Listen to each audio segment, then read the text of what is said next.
Historic statues were defaced during the pro-Palestinian protests in Washington, D.C. On November 4, 2023, videos and photos show. Photos on Getty Images show that a monument in Lafayette Square was vandalized with graffiti after the rally to support Palestinians.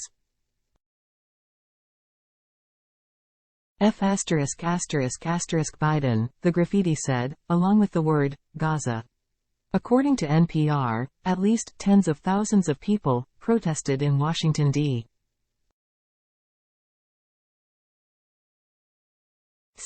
on Saturday, November 4, 2023, for one of the biggest pro-Palestinian protests in the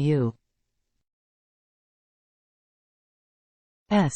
since the Hamas attack on Israel, and Israel's counter-offensive in Gaza. The protesters, who made it to the gate of the White House, are demanding a ceasefire, according to NPR, which reported that the protest began at Freedom Plaza, before crowds began a march in a loop past the White House a few blocks away.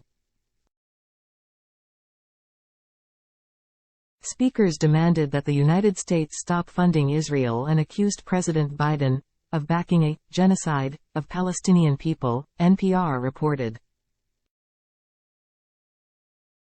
Here's what you need to know. The phrase, "Free Palestine," was written on a General Lafayette statue across from the White House. Armstrong Williams, a conservative commentator, posted a video to TikTok showing the words, "Free Palestine," scrawled over a monument.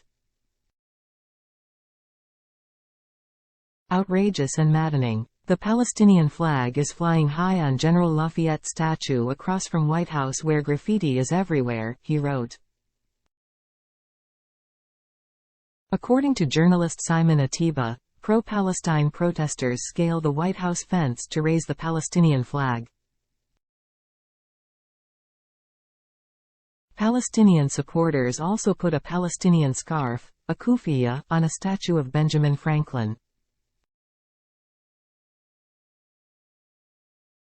Julio Rosas, a writer for Town Hall, wrote on X, Palestinian flags were also placed on the Rochambeau statue in Lafayette Square, and the General Marquis de Lafayette statue covered in Palestine flags, signs, and graffiti, and anti-Israel protesters climbed onto the General John J.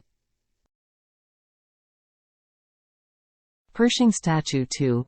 Pro-Palestinian protesters waved the Palestinian flag on top of the Rochambeau statue. In another instance, a protester waved the Palestinian flag on top of the Rochambeau statue, according to a caption by Getty Images.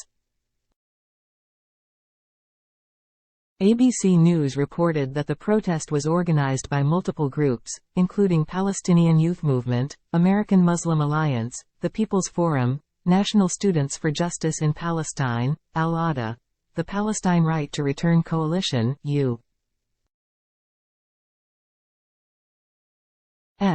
Palestinian Community Network, USPCN, U.S. Campaign for Palestinian Rights, USCPR, Maryland 2 Palestine. Mohammed El-Kurd, a Palestinian who spoke at the protest, said, according to ABC News, "I want us to take a few minutes to consider the magnitude of loss of life currently happening in the Gaza Strip. I want us to consider what it means to lose 10,000 people, for 10,000 people to be killed by Israeli warplanes. Consider their families and their grief. Consider their lovers. Consider the people missing them. Consider our martyrs' lives." Read next. Matthew Perry's cause of death.